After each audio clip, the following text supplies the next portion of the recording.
my gosh, there's a monkey jumping up and down with an applause sign.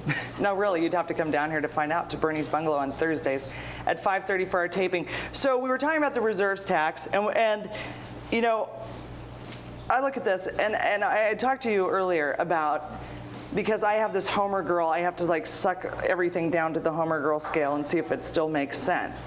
And it seems to me that, you know, when Alaska was being developed and we had homesteaders, the deal was the state would give you a resource, which was land, but there was a trade. And what they wanted back were people living here and developing and creating communities and breeding like rabbits. And that was the trade. I mean, you didn't actually have to breed. There wasn't a punch card or anything. You didn't lose acres for less kids or anything like that. I don't mean to say that, but what they wanted, they were getting a trade. They were getting you, they were giving you a resource, and that was a good trade for them. If you did not go out there and beat the brush down and build something with, you know, an outhouse, they took it back and they gave it to somebody that wanted to develop it, because that was what they wanted from it. And why we're letting these sort of homesteaders that have become squatters, you know, over 30 years that they've had leases, and it's money in the bank to them, it's money in the ground. They just ATM it right out. So what's your take on this, Steve? Well, I think, you know, the voters didn't pass the reserves tax. Do you think it's because they didn't understand it? No, I think the core issue was that there was a lot of money spent opposing it, and that what seemed to have the traction was we shouldn't be making the investment decisions for the industry. The industry needs to make its own investment decisions. We might be getting in the way of our own jobs in the future and like that. I think that's what gained traction. I don't think necessarily that was the point. I mean, or that it was true. Well, back, but it's always so hard to tell. But the thing with reserves is important is that reserves are used.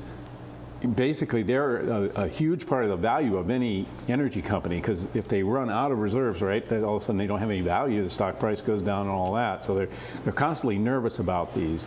They're very, very important to them. Why should they not have to pay a little something for having that when it is in the owner state?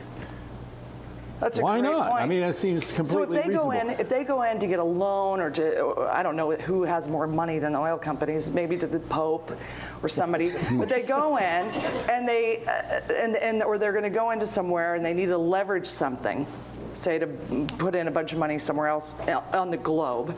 Basically, we're able to be collateral for them because they're sitting on those leases, so they're valuable to them. Ask the tax lawyer, he'll tell you. Okay, tax lawyer man. I'll give you the non-wonky answer. They don't actually book the reserves until they have a pipeline in place, but nonetheless, the value of those reserves to the companies is immense. And you saw that in Point Thompson. When the state moved to take away the Point Thompson field because they hadn't developed it for 30 years, Exxon started drilling wells like that because they're not going to allow a multi-trillion-dollar resource, multi-trillion cubic feet of gas, or $100 million barrels of oil. They're not going to let that revert back to the state. They're going to maintain control of it, and they'll develop it if we enforce our rights. So, but listen, but all the fuss that accompanied that, just for that simple business decision on the part of the state, in the Palin administration, we'll have to say. And even it started with the Murkowski administration before that, to decide to play hardball on this. How many, 30, 40 years they've been sitting on that? And to say, okay, well, we'll just take it back if you don't do something.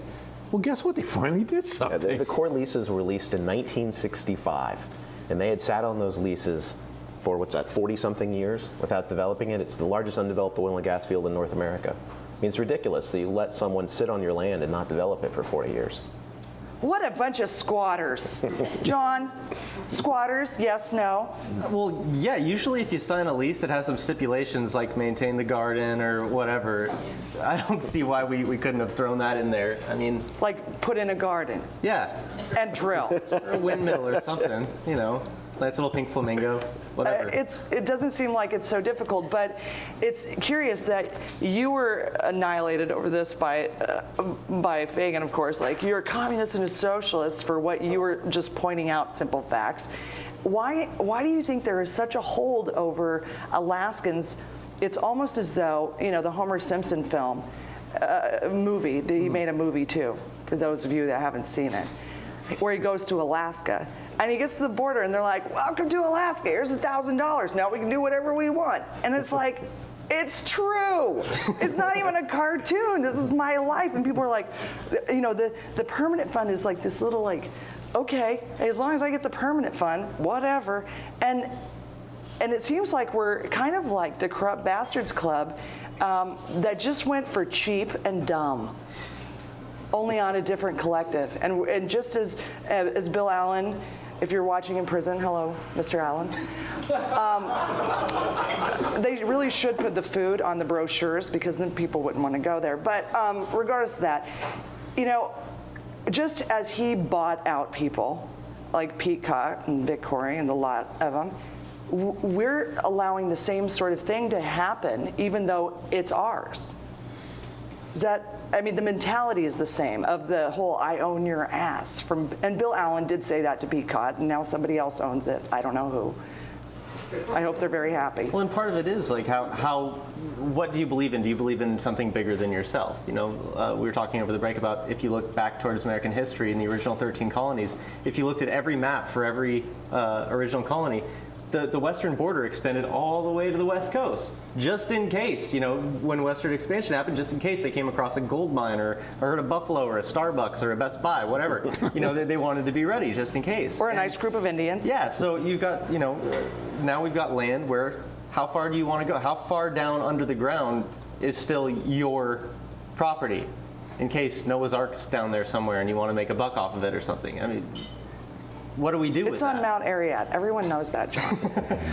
Well, answer that, because in Alaska, you do not own what's under your feet. Yeah, a lot of people. Even if you build a bunker, Norm Olson in North Kenai with your crazy Alaska militia, even if your bunker's down there, if you hit oil building your bunker in Alaska, you don't get the oil. you don't get the oil. So there's a change in federal policy in the 1920s that said that when the federal government gives you land, it's going to reserve to itself the mineral estate, and you just get the surface estate. All you get's the surface acreage. And part of the statehood compact, when Alaska got the 103 million acres of land that's our patrimony, was a requirement that Alaska as a state is not allowed to divest itself of that mineral deed either. That practically means that in Alaska, all the natural resources below the surface are always going to be owned and held and managed in trust for the people by the state. You're never going to own an oil well that produces on your property. That's always going to be basically state property. You know, there's some guy right now going, oh crap, I've been pumping that out. Cooking it up in my garage and putting it in my snow machine. No, I'm joking, but that's part of the trade though, is that we're an owner state. And what that means. You've talked to Wally Hickel about this, the late governor. I'm really enjoying in this election, just all politics of it aside, I'm really enjoying the ghost of Wally Hickel returning in the form of Bill Walker and Meade Treadwell. You know, both close friends of Hickel, and really espousing his ideas in some ways better than he did. It's really pretty awesome.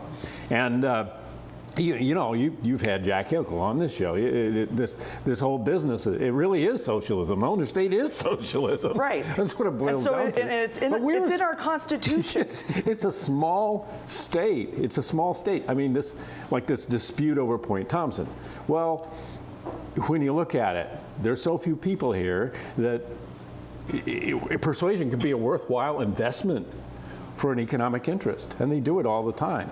Mm-hmm. They do it all the time. They just keep throwing more propaganda. I mean, look at Pebble Mine and all the money's being spent on it on both sides, just like awesome, huge, enormous amounts of money. And we've seen it on some of the ballot measures now. Oh, sure. The most ever spent was on the Clean Water Initiative. Yeah, it's a little discouraging, but it's part of what we have to put up with. So I think it is good to have that feeling of having our feet squarely underneath us and knowing who we are. And that seems to be a growing thing, and I really like that. Well, and there's a shifting identity, I think, too, because there's so many people that come here and go from here. And so it sort of changes, you know, that we get these migration patterns that are a little weird. I think, you know, like during the pipeline days, it was like the best thing an Alaskan could see was a Texan going south with an Okie under each arm. You know, it was like, Yeah, and you can go back. I mean, it's been boom and bust all along. It's just before statehood, there was the war, you know, and then the economy really emptied out. And if it hadn't been for that earthquake and all the federal spending, we would have been in a really bad fix. It's true. And that's booming and busting. You sound like John Shively when he's like, thank God for Joe Hazelwood. This is the guy that wants to put in Pebble Mine, and he says, thank God for Joe Hazelwood. He saved our, like, really, dude? You know, Okay, you can think that, but you're not in charge of Pebble Mine. Well, if Shell hadn't put down whatever is $1.something billion for leases in the Chuck GC, we'd know virtually nothing about it. But because they put all that money down, all of a sudden the scientists are all over the place taking cores, looking at all the vegetation, the currents, and all that. There was never any money for that before. This is Alaska. They don't. People think that a lot of money's thrown at Alaska, but to actually do the real work of substantiating this place as a location with a mass of its own, there's not that much. Right, like a bag of, a 100-pound bag of dog food would feed a dog for a long time, but it wouldn't feed a family of 4 happily for very long. So, you start spreading it out to all of our projects. I'm not suggesting that unless you're... Not to mention a lot of developing food aggression. I might be hungry. No. So, all right. So, a couple other things. The Democratic ticket. Ethan Berkowitz and Hollis French have very different ideas over taxation. I mean, of ACEs specifically. Of course, Hollis helped and worked very hard on that piece of legislation. Ethan now has a new and better and shiny idea, and I've talked to him for an hour pretty much straight on the radio. I still have no idea except that it's a lot like ELF, where you go field by field to negotiate. And I don't get it. I don't get the politics. I don't get the policy. I don't get either side of that on that. How do you think that, that ACEs is affecting the Democratic race so much? What do you think of that, John? I think you wait to go to the right till after the primary. And I don't know why that was done before. And I don't know how creating a plan that we haven't seen yet wins any points. I like Ethan a lot. I just don't get where he's coming from on this one. But it's interesting that oil is what's driving the discussion. Usually it's more social issues. I think it's more than that, though. I mean, really, and there's a real disconnect. If you go to a Republican forum, oil doesn't come up all that much, honestly. It's Second Amendment rights. It's how we stop the federal government from impeding on our society. And then if you go to a Democratic forum, it really is the whole gamut of education to sustainability to renewable energies, oil included. I haven't really, it wasn't until the gaffe on your radio show that oil became a real driving force within the Democratic Party's ticket. Well, because there wasn't that divide before. There was Tweedledum and Tweedledee. I mean, nobody could find any difference between them on anything. Mm-hmm. Oh, here's something they don't agree about. And what do you think? About Berkowitz's plan? I'm not a fan. I mean, basically he wants to surrender away our power to change our tax structure and turn our taxes into a royalty mechanism, which is a contractual right that we can't change in the future. So I don't really get why we as a state would want to disempower ourselves. That's so smart. Well, I just think the plan, it just doesn't make sense. Well, I'll defend it. I mean, I think it's similar to, it's like saying, standing up for ourselves and saying, look, we have the power of taxation. We can decide to get a better deal with the oil industry. This is a question of whether it's doable. And that's what they're disagreeing about, is French is saying, hey, wait a minute, this is really amazing that we got what we got. We don't want to get rid of this now. Berkowitz is saying, no, look, if we do it on the basis of a royalty, we can get a better deal. I don't know if it pencils out or not. Maybe if he were ever elected governor, we'd get a better deal, but maybe somebody else, it wouldn't be. And you can't really lock those things in forever and ever, without possibly losing, possibly winning. It's like those, your interest rates. We got to run to a break. We're going to come back with questions for our panel. It'll be really fun.